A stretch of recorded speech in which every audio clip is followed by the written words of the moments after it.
Bonsoir, bonsoir, bonjour, c'est Congo News 24. Chers téléspectateurs, comme toujours avant de commencer notre émission, nous disons merci à Dieu, nous disons merci à nos chers abonnés et téléspectateurs qui nous suivent partout dans le monde entier et en RDC. Chers téléspectateurs, soyez les bienvenus dans l'émission Nabiso, Oto Sola Masolo Yamboka. À la une, chers téléspectateurs, Human Rights Watch, ONG Oyo, bakoti makambo ya Minaku Sakata. Ezali ONG moko eza supporté na ba américain, ba canadien et tout ça. La justice en danger en RDC. Des propositions de loi risquent de compromettre l'indépendance des tribunaux. Alors, dossier eza somo toko développement en émission nabiso. Deuxième point, chers téléspectateurs, marche il y a le 9 juillet, donc la police se prépare pour protéger le peuple. Boyebi bino moko teza ya koyinda parce que ngobila boyaki kankonde pe babimi na okana ke de poisson na mitingo bazalaki nango. Alors masolo ekomi na ngambu ya police. Police alobi ya kozala kaka pour le peuple. Alors marche ezali dobo comprendre kaka ke eza ya koyinda parce que balobi ke bako kendi bo autorité nyonso bazolinga te mais bango balobi photo marcher selon la constitution. Alors chers téléspectateurs, boko yoka extrait message à IDPS. Alors toko développer en émission. Troisième point, chers téléspectateurs, procession de moutons, 20 ans de travaux forcés requis contre David Blattner, le jugement attendu le 20 juillet.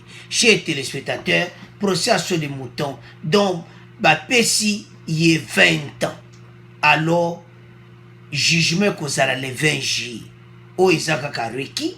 Alors, le 20 juillet kozala somo, David Blattner, Azolia Mbala. Alors, tu développer en émission. Alors, chers téléspectateurs, 4 points d'absurde à Souka. Ou est à 4 points, Fayoulou a félicité Tshisekedi pour l'arrestation de Kamere. Et puis, il y a 5 élections avant 2023. Et puis, il y a 5 élections na Fachi, Bakabwanana Kabila. Alors, chers téléspectateurs, interview et ça son, beaucoup de Martin Fayoulou live. Alors, tout le développement de l'émission, pour les clairement, donc Martin Fayoulou a commis dans la bonne voie, était vraiment abandonné, vérité des yeux. Alors, chers téléspectateurs, premier point d'abisso, et ça, Oyo, Human Rights Watch s'inquiète des propositions des lois proposées par les députés nationaux Minaku et Sakata sur la réforme de la justice qui risque de compromettre l'indépendance des tribunaux. Boyebi, organisme ou les organismes moko munene aux États-Unis, na New York, et pas wabi résidence na Bangwezali. Alors, ba pesi message. Ba le ba loi oyo. Et ça vraiment coupé ça, indépendance des tribunaux. Alors, chers téléspectateurs, comme vous savez, et un dossier oyo, yango vraiment écrit Mbulnambuka. Alors, l'organisme international américain, c'est comme Juma Kambango. Alors, dossier on a ndenge kendi et ça somme. Et puis, tout le monde sous Fatia à Bruxelles, panique et à Kaya FCC, panique yanini. Alors, chers téléspectateurs, tout le développement on a 4 émissions. La justice en danger en RDC. Des propositions de loi risquent de compromettre l'indépendance des tribunaux. Alors, makambo yo bango balobi, chers téléspectateurs, et ça pour na pays na biso. Bango batu bayebi makambo très bien. Ba monaka pe bayebi parce bango musana bango ka makambo. Oh, il y a droit de l'homme, côté à la commande droit de l'homme, na mokilo ezala respecté. dans une déclaration au Salamaki, au Fatia Salaki, alobaki ete jamais akoko sepela na système wana. Donc Fatia alobaki yango clair na message na ye. Que ba proposition wana ozo batela groupe ba individu. Pona ye a sepele na mote. Alors organisme oyo américain bazuma solo oyo. Alors, chers téléspectateurs, pour le moment, bama solo ebele zo salam. Parce que loi oya minaku oyo petit désordre na mboka jusqu'à ce que Fachi a révoqué ki tunda kasi. Alors, tango organisme bazuma solo oyo eza somo. Parce que makambo oyo bango bazosala ngo pona be intérêt na bango pour leurs propres intérêts. Ces propositions de loi visent à donner au ministre de la Justice un contrôle renforcé sur le procureur en lui octroyant notamment un droit de regard sur les poursuites pénales ainsi que le droit de sanctionner tout procureur poursuivant une infraction contre sa volonté. Donc, Human Rights Watch ou bazotala makambo droit de l'homme balobi jamais même bango bakoko accepter yango te. Yango bazoyebsa peuple congolais pe gouvernement pe bande kwa FCC ke batika loi wana. Et ça très très dangereux. Donc, eza pena donc soki bango ba lobby donc pas ce bango bazana domaine wana. Et puis eza mondial.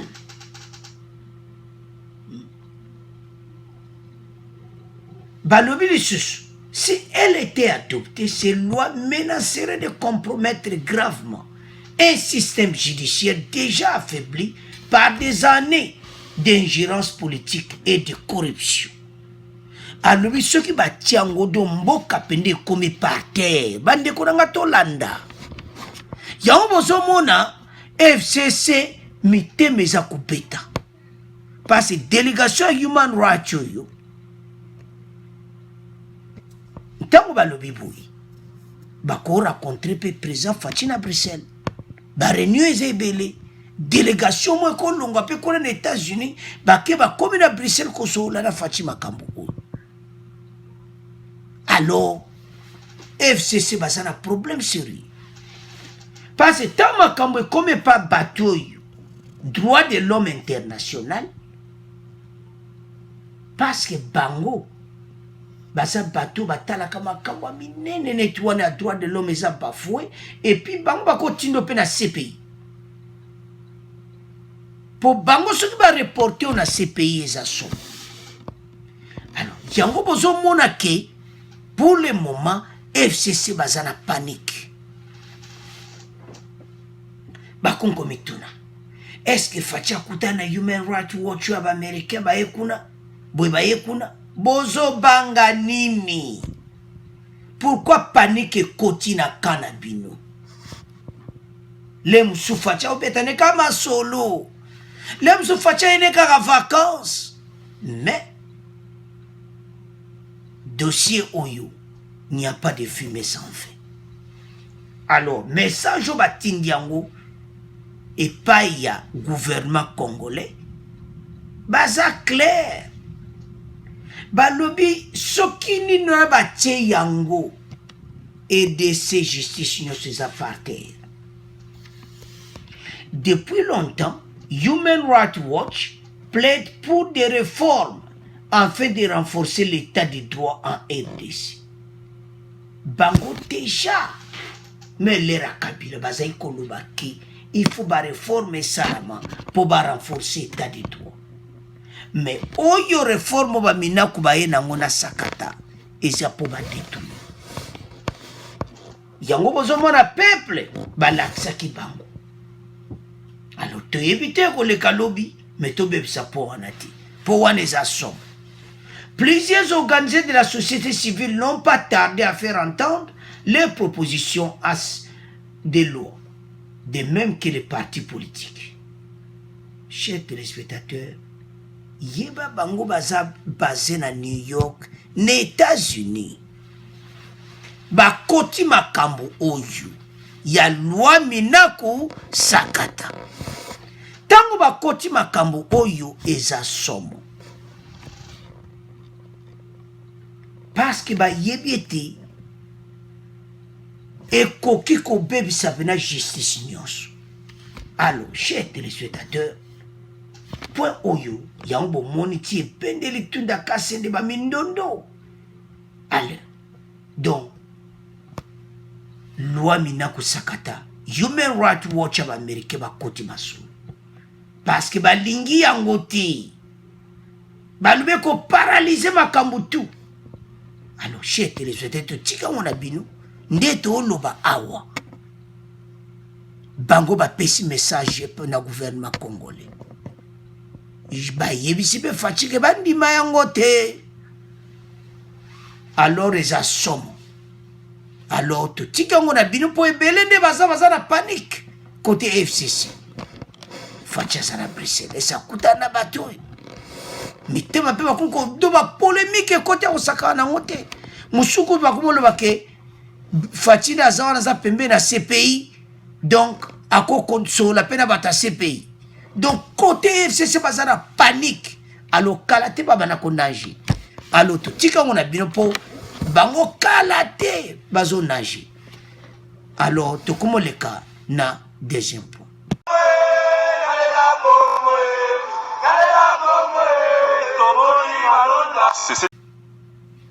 Alors, chers téléspectateurs, tu commis à deuxième point. Bon comprendre kaka que ekozala ya koyinda. Alors, police basala ki réunion na bango. Baso se préparer de bozo mona wana pour le peuple. De l'autre côté, l'organisateur nyonso a marche wana basangana ki. Kankonde pa kutana ki na bango. Mais ma sole ke ne bena ndenge wana te, bo comprendre kaka. Kankonde pe abwene koloba ke obo sala. Do ba suki ka bongo bo comprendre kaka ke ma solo na kankonde suki na oka na ke de poisson. Po kankonde abwene kokota ma solo, eza ya koyinda lobi. Ah, chers téléspectateurs, do mote kopela. Ba lobi to okota na nzela. Ngobila te silo yebisa ki oboy meto kokota. Alors, chers téléspectateurs, marche bandaki nano déjà na Kananga. Na Kananga lelo ezaki somo. Wane zaka kavangua, me bogoyoka sikoyo ya Kinshasa. Batu oyo bayeli batu ba makamoko ya koimpose batu. Peuple congolais a boyine makambwana, peuple congolais boya yango. Bozwi ba décision, bo tambola na nzela kolakisa bango. Ete to sepele nango ti. Loi minaku sakata et puis imposition oba otiela batu ya président Sénat Roussard Malonda. Bazo yemba même na kombo na ye. Kananga ezalaki akoyinda lelo. Bongo lobi Kinshasa. Ah, la capitale ntango kozwa. Alors, chers téléspectateurs, batu oyo balingaka peuple congolais ti. Peuple congolais pe akomo laksa bango bino bolinga biso te, mais biso pe foto laksa bino ke bino boza batu mabe. Yango bozo mona ke pour le moment baza na problème sérieux. Bazo yeba te. Nzela nini bakoleka bazo yeba te. Soko opération olobi kozala ndenge nini musu bazo kanisa. Est-ce que nala na pale ou bien nala na hôtel? Po ebele ne baza bakumo baola na hôtel leo na pourquoi? Parce que faut batika ba pale baza kobanga. Bozo banga nini? Soko sa no peuple mabeti. Ozo banga nini? Alors, toyo kananu eleka kina Kananga. ndenge police peut a protéger ki peuple bongo to continuer mission na biso avant to yoka IDPS mais to yoka nanu kananga bongo to continuer mission. Les mouvements citoyens Lucha et Filimbi ont manifesté ce matin à Kananga pour exprimer leur désapprobation de ce qu'ils considèrent comme l'entérinement irrégulier par l'Assemblée nationale de Ronsard Malonda à la tête de la Commission nationale électorale CENI. À la fin de la manifestation, les militants ont remis à la mairie un document adressé au chef de l'État dans lequel ils exigent de réformes avant la désignation des animateurs de la CENI. Suivez ce reportage de Joël Bofengo.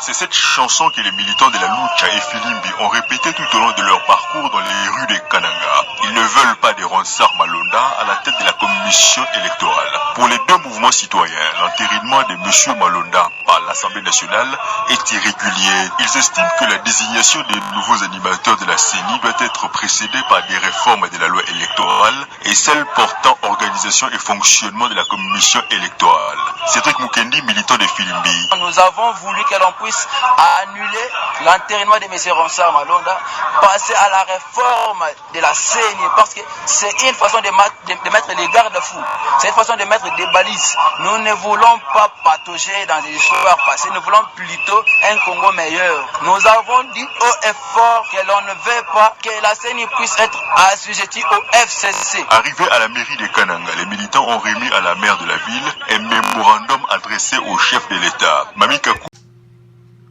Alors, chers téléspectateurs, Congo a boyne Ronsard Malonda.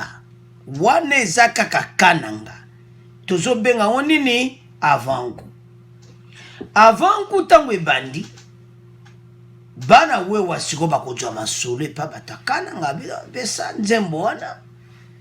De Congo a boyne Ronsard Malonda. Alors, bana ya we waboyoki nzembo ngona. Do na ndenge wana kaka masolo yango ndenge kosala. Alors, chers téléspectateurs, peuple azokende marche. Bakambi baboyi na bango. Bango pe balobi to bokotsa bino na ba problème. Botika biso moko tozwa bango en charge. Alors, peuple azwi bango en charge. Police a koza sima na bango ko protéger bonde ba protéger na Kananga lelo. Kananga pe baboya ki me ba kikaka me leki nango bien. Lobby ba okota na nzela. Ba pesi jaba itinéraire ndini koleka. Alors eza mobulu. Pourquoi tozoloba ke eza mobulu? Parce que peuple azana pota moko boui quelque part. Peuple tisi kwa zana pota. Pota wana ta facha kolongola bango pota wana ti. Ba souffrir pendant 18 ans. Biango moni baza déterminé. Boyoki wana kaka Kananga. Kananga bagangi. Balobi Congo et boyi Ronsard Malonda. Basaleli nzembo. Poeza mawa. Bato ba nyokoli batu lelo yo. Bakomi kobanga pase kalate babana konage. Nandenga mabete. Peuple congolais azana besoin Ronsard Malonda alekati. Pourquoi? Soko aleki doto bebi na biso. Bato ba du pays en otage. Yango baza kobanga. Oyi batu soki baza dia. Donc tolo bake. Baza komi funda mabango moko. Bakunka kubanga bango fachi azana Breselo. Bozo banga nini? Fachi akene kaka. Visite privée. Oh! Baza kolenga. Bango baza na nyongo Congolais. Congolais aza na nyongo na bango te. Bango de bazo devoir ba Congolais.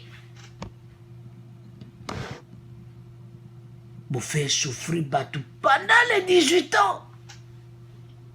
lelo bozali kama koloba te. Et comme étant peuple nde adja masulu. Alors, toyoka communiquer ya IDPS pona marche ya lobby bongo to continuer mission na biso. L'UDPS, le parti du président Félix Tshisekedi, a appelé ses partisans à manifester demain jeudi à Kinshasa. L'Assemblée nationale a entériné le choix de Ronsard Malonda comme futur président de la CENI et cette nomination doit être validée par le chef de l'État. La coalition d'opposition Lamuka aussi a appelé hier à manifester le lundi 13 juillet dans le strict respect des gestes barrières. Les leaders de Lamuka accusent Ronsard Malonda, secrétaire exécutif de la CENI, d'avoir contribué à tous les hold-up électoraux depuis 2006. Enfin, le comité laïque de coordination proche des catholiques et des mouvements citoyens ont appelé pour le 19 juillet à une grande marche pacifique. L'état d'urgence sanitaire face au Covid-19 a été prolongé pour la 6e fois lundi pour 15 jours. C'est dire que les rassemblements de plus de 20 personnes sont normalement interdits. Alors, chez téléspectateurs, boyoki wana fait vert. Eza somo esie yindi tauta ebisaka bino o mon cher Julio lobaka kese ya koyinda boto loba sikoni. Fait vert ngwana ba pesi. Bana WW bayoki masolo. Eloko nisiko banbasa. Bana W balobi Congo et boy nango Ronsard Malonda. Bana kananga déjà basi ba téléphoner bango. Alors bango ba ko marche. Police ne bozo mona wana. Général déjà asa subeti masolo. Aibisi bango bon marcher dans le calme. Pona nini bango bazawana l'intérêt à protéger les peuples. Bazawana balingi peuple azokate, peuple atambola na marche calmement et puis makambo eleka kitoko. C'est ça. Peuple a souffert bande konangai. Peuple a souffert. Soko tali et pas et outi n'est pas tout comme lelo. Peuple congolais a outi musika. Bako linga lisusu te bato ba maintenir biso. Batia biso en otage un groupe d'individus moko batia kaka peuple en otage pona be intérêt na bango. Elo ni bomba zo wela kuna. Elo musu ezate. Elo bazo wela ezaka ke mutu na bango aza na nteta seni. Partout chez téléspectateurs dans la province nyonso. Lobby bokoyoka bata lomami donc partout. Donc lobby EPC kozala somme. Bata lamuka bango pe balobi ya bango ba les 13. Mais boyebi kaka ke o eza munene eza o ya lobby. Po bango ba laksaka pena bango ke bino tana bino eza les susciter. Alors, chez téléspectateurs, makambo to loba, marche à IDPS et tima kelele partout. Makamba Ronsard Malonda ozo senga pena ke mariage FCC caché kufabe. Marche wane zana makambo ebele ko salama. Parce que peuple congolais le assez c'est assez. Parce que Moutinho sa zomona un danger que le noso Ronsard Malonda alekiwana bango bako tiali sous batu bako pona ba député peuple ako pona te siko peuple musana ye nini aponaka te bango ba ponaka te ebisa ki pe bazama yele mabe me basuki sikoyo ndeka bazola mukaka na tongo. Atala na gauche, W. Atala na droite, W. Mbala mwa zonge na kata parse. Eza ya koyinda, esi e yindi. Boshiko tolobani. O tolobati. Tala bino moko peuple ndenga moni pasi. Bana wewa. Bazo salama solo kitoko. Mais, quand konda sengi bango, bon comprendre kaka marche moko calme. Bon respecter état d'urgence. bako respecter état d'urgence. Ezango problème te. Kaka malembe me problème moko nde. Bazomona ke bazape na ba dossier mususu. Wana mwebiso to lobezati. Watu tika ngona bino parce que journal lobby biso to sa peuple bon marché marche moko pacifique. Oh, ndeni en lisu. Marche pacifique, ndeni en lisu. Yozo magama ondeni. Oh, bana wewe. Pacifique. Pacifique. Oh, tala. Botika ba Joana. Biso souffrir, biso to noma bangwana batuana. Lelo bakomo pona batiele biso président seni vie. Tala boke ba vie.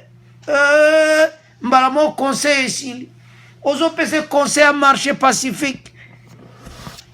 Balobi biso to yoka wana te metozana pacifique na biso bo comprendre bon. Nazo mona ki baza vraiment na marche mo pacifique ya marque na bango. Donc wana pena to respecter baza pena na marche mo pacifique ya ndenge ya WW. Alors biso to zela ga wana ga kutala ga masolo ndene koleka donc kozala somme. Alors chers téléspectateurs, tout tika ngona bino to comment le cas na deuxième point. Troisième point, je m'excuse.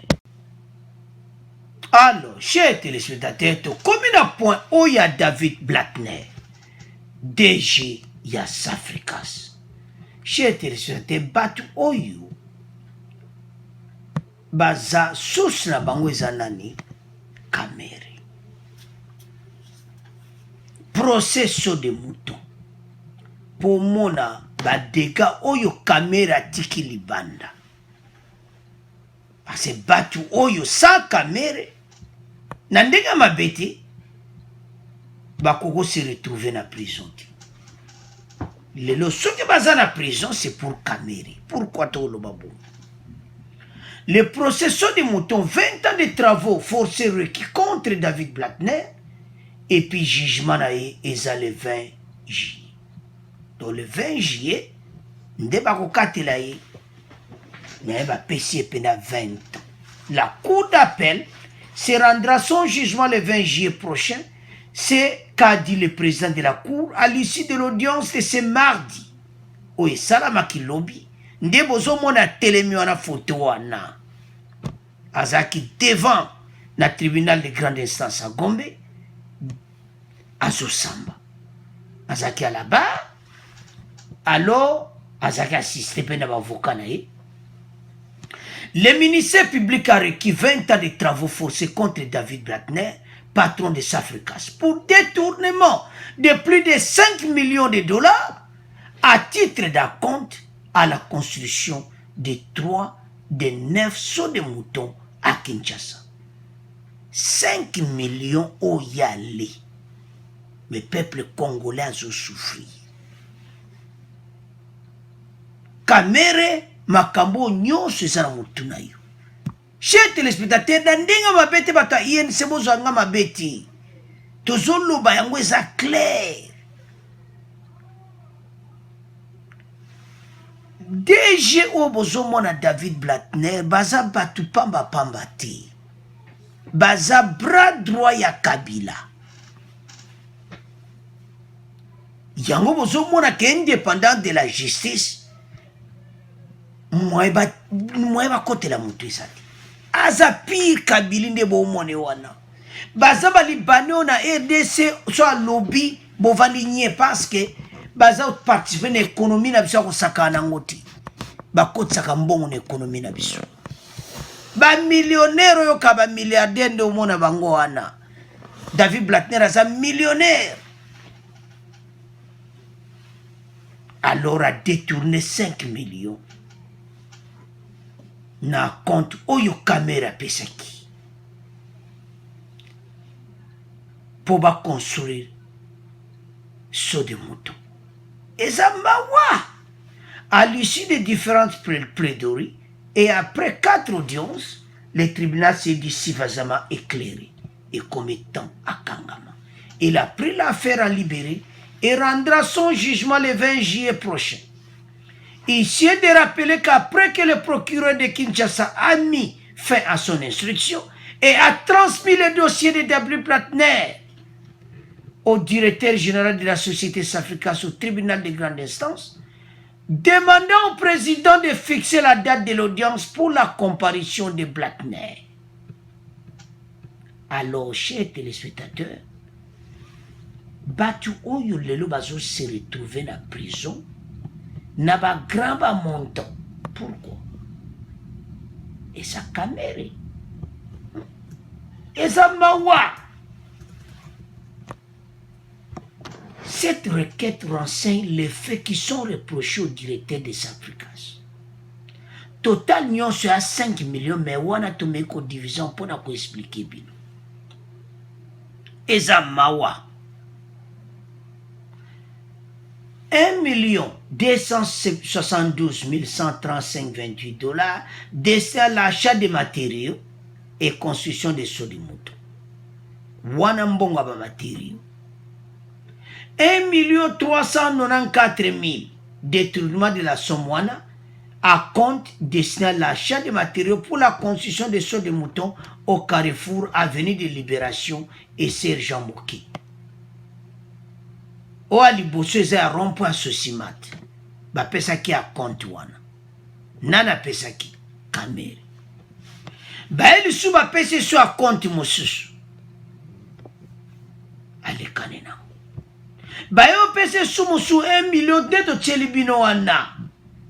Pona so de mouton o ya Carrefour Avenue Libération et Sergent Moki. Bota la kakapino moko. 5 millions de $.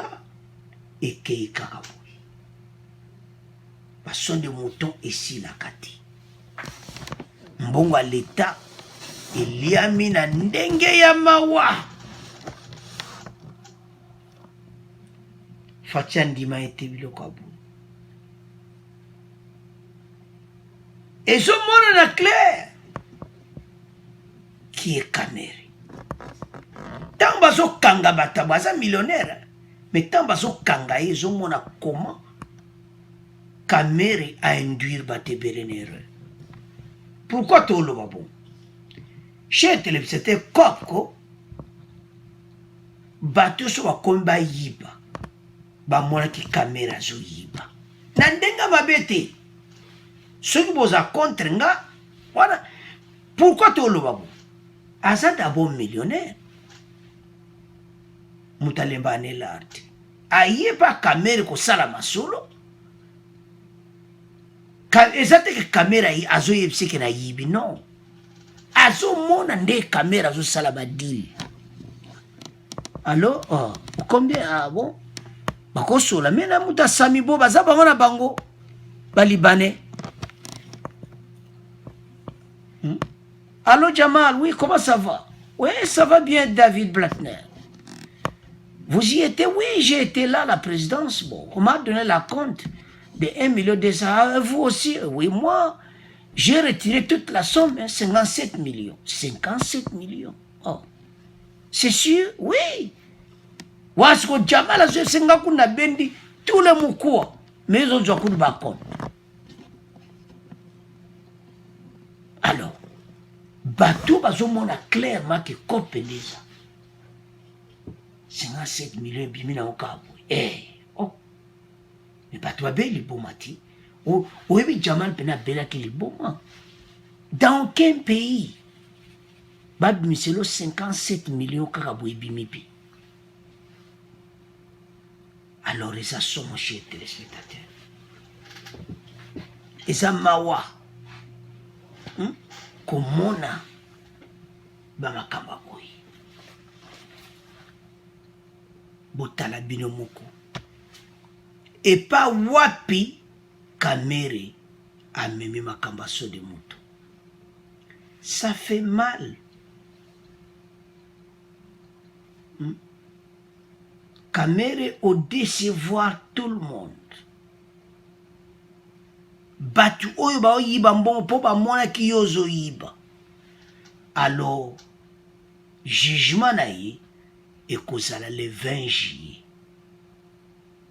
pour PC pene yango bien 20 ans akemba mo boloko. Alors eza somo totika ngona bino to comment le kana pona bisa suka oyo ya Martin Fayulu. Alors, chers téléspectateurs, point ya Martin Fayulu to yebisa kibino et Martin Fayulu a pardonné et puis makambwana nyonso oyo ya vérité des urnes atia mopanzi.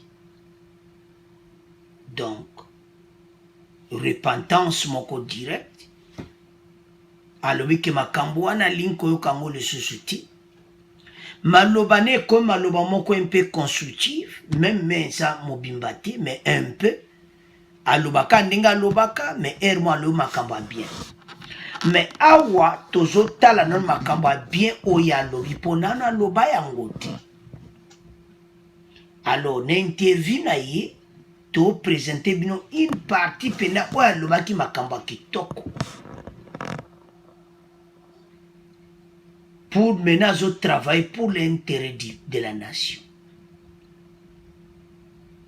Alobi ke élection ezala kaka mikolo oyo tokoza sous 2023 ti asengi na ba chef ba confession religieuse basangana tamba ko sangana comme ça ba mesure tamba ko mesure était élection et salama avant 2023. Beaucoup yon kaye chez téléspectateurs.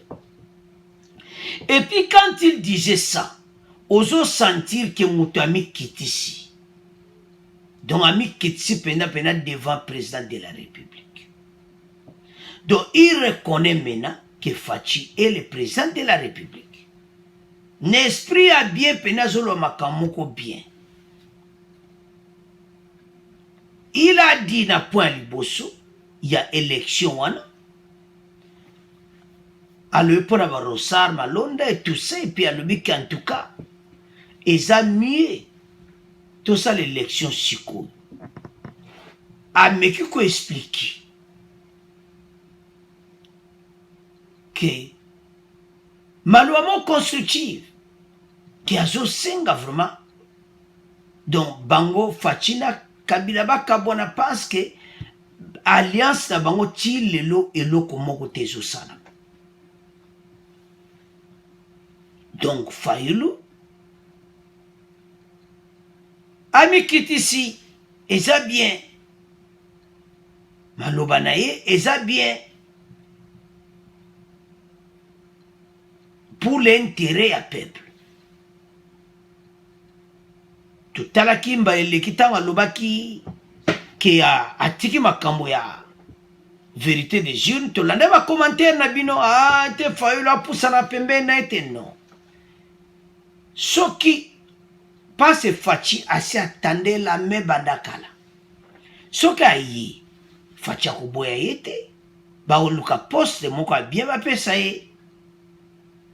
Soki pa moni ki aboyi ne poste wana aza besoin que ba kebe élection dinga zokende. Wana eza ye moko Martin Fayulu akulu. Parce que maloba na ye bendele pe ba problème ebele. Maloba ya za koloba liboso ya mabe eza otambola ensemble na batu ya FCC PPD. Eza ko bebisa image ya Martin Fayulu mbala moko. Mais il a compris. Alobi que peuple banda bango basangani na Kabila rien ne va. Alors à lui qui paye tout autant pour la bongoti. Et quand il disait ça, au sommet on appelait Azolo Bongo Pena, Ndengeli Bossa Zaolo Bate, oh non, Bongote, Azolo, Ndengazolo Balibosita, Olo Pena donna calme nyos. Mais tout à l'heure qui va message à battre une émission et les kaki. Et belé va le bien te avant la musique à quoi il a na fatité. Mais bisoto on peut sa conseil. Était Facha Yambaye va travailler ensemble.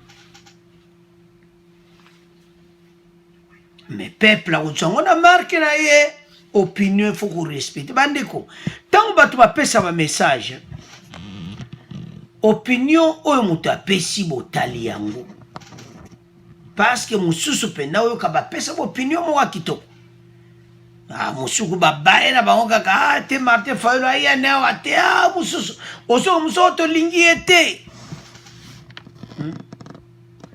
asanganje na batabwe donc on parle tout ça mais aza figure mo na politique na biso asengi apusana pembeni ya président na biso alors comme alo ya senga pembeni ya président na biso ekozala bien koyamba ye.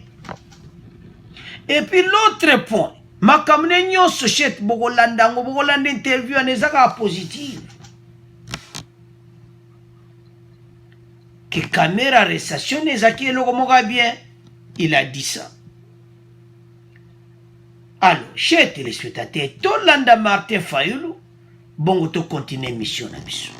Bonga, il faut pouvoir oyo ya peuple ezala. Yango tolobi tokende na maponami tozela 2023 te mais tokende na maponami ya noki awa na katikati awa toyokana totia ba institution o babengi réforme institutionnelle tozali ba réforme wana biso nyonso lisanga likambo ya moto moko te likambo ya biso banso bana ya mboka bato oyo ba politicien na bandeko ya société civile bafandi banani toke na lisolo wana tolobi boye soki to continuer boye botika Kabila na Tshisekedi babundaka tango nyonso tolekisi boye lelo yo sanza boni sanza presque zomi na mwambe lelo yo eloko moko ezali kosalema te donc c'est très grave.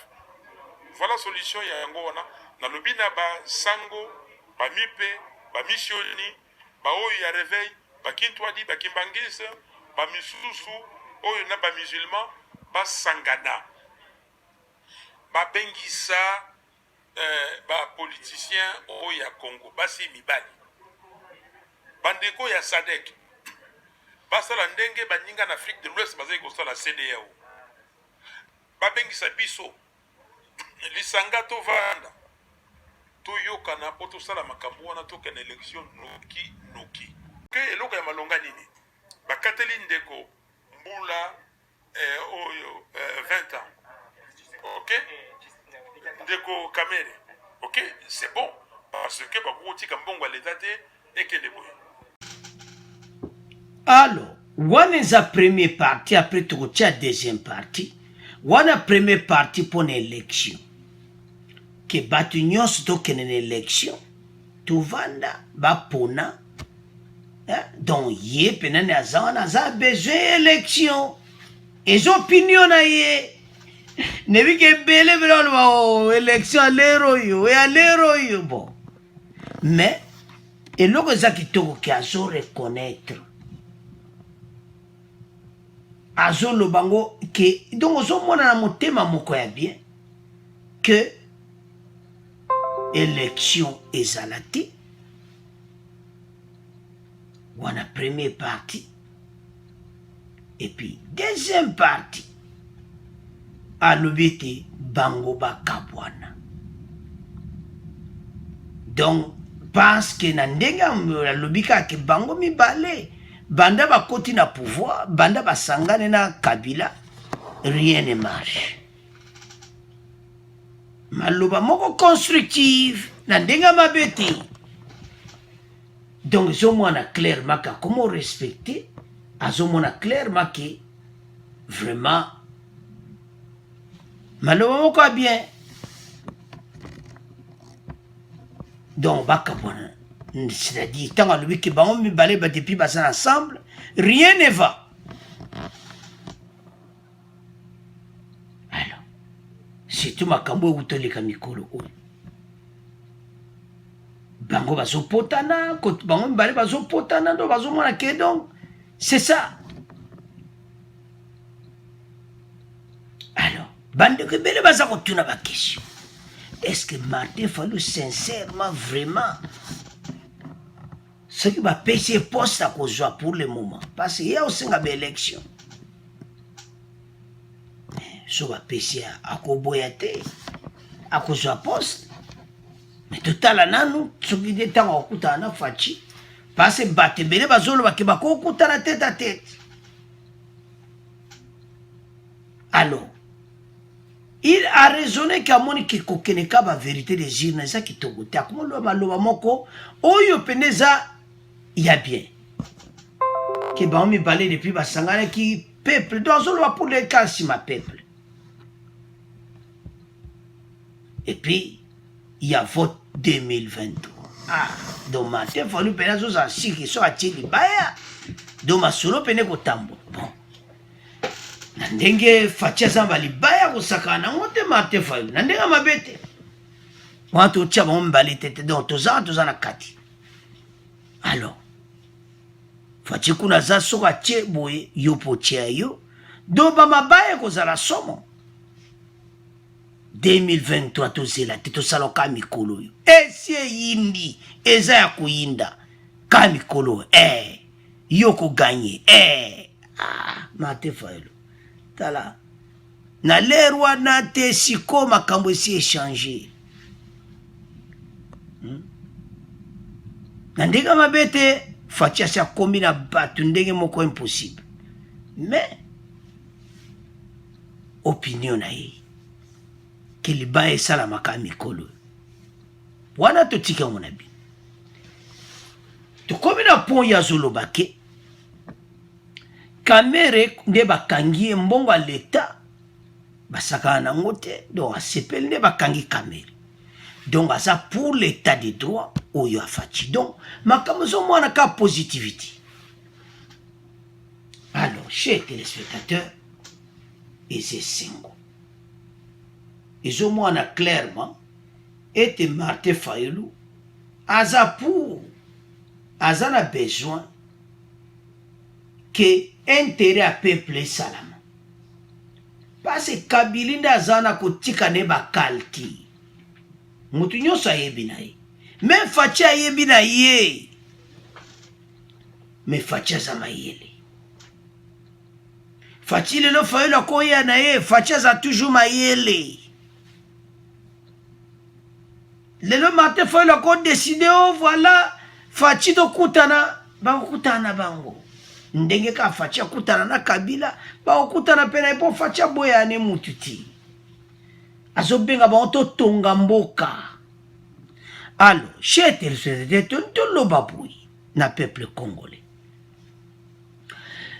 bandeko oyo ndenge baza oloba olamuka lobi boye boye parce que si je comprends Fayulu muzito atie pe na berere beli soki lelo oyo carrière politique ne komo kenondire na c'est à cause ya bato lokola ba muzito pembeni na ye muzito awuti na makambo wana ya kobenda balikonda tango ozotambola na muzito Martin Fayulu wana conseil toopesa baconseiller ne bazolanda tango yo oza na muzito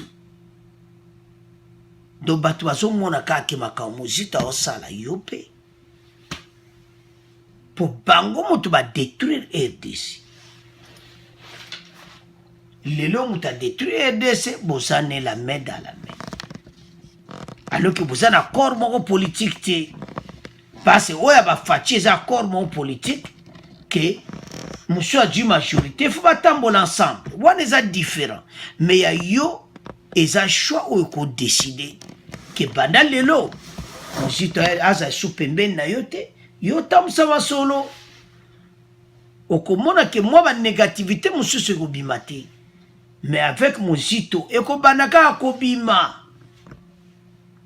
Alors a félicité ndenge bakangi Kamere est-ce que bata Kamere bakosepela ndenge Martin Fayulu alobi eza acte moko ya bien et alobi vérité po bakongolais mpe basepelaki nde bakangaki Kamere. Alors chers téléspectateurs tomonaki bamessage faya pembeni te tolingi ete mais de l'autre côté totalaki pour l'intérêt de la nation balimbisana ce qui faillit le salaki mabe fatia limbisiye. Donc c'est tout. Aïna maboka président de la République, président on doit poster yango. Wow. Si vous raisonnez, poste nini Martin Fayulu Kogozo. Bandeko, binomo pesa poste nini. Ou bien, basala alliance et Sid Nakash alliance parce que INC déjà masole zanango diako inumobulu INC en tout cas ils aussi la nango alliance wana alors Martin Fayulu kota no na kati ya masolo makambo etala etambola poste moka bien batieyo. Alors, chers téléspectateurs, merci. Nande bolandi émission oyo. Premier poto lobaki oyo ya Human Rights Watch makama loi minako ba sepele nango te. Et puis deuxième point, to le marché kozala somo oyo balobaki eza ko yinda o pesi mbombo do eza somo lobby. Ba lobby ke bakozala kuna bana wewa marche.